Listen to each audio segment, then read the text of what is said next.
দেখো বন্ধুরা, আমি বানাবো চিংড়ির চপ। তার জন্য নিয়ে নিয়েছি পেঁয়াজ, লঙ্কা, বেসন, নুন, হলুদ।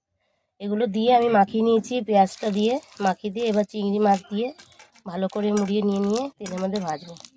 এইভাবে কোনোদিনও তোমরা চিংড়ির চপ খেয়ে দেখেছো?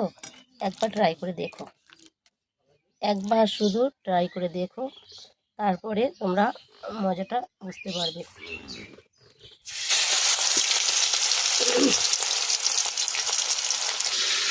একটা দিলাম, এবার আরেকটা দেবো।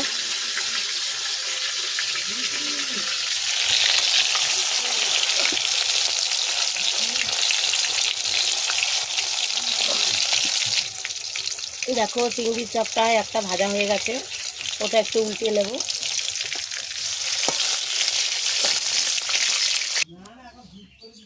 এই দেখো আমার হয়ে গেল চিংড়ি মাছের চপ। কেমন হয়েছে তোমরা দেখে বলবে। তোমাদেরকে করে খাওয়াতে পারছি না, তোমরা এভাবে করে খাবে, খুব ভালো লাগবে।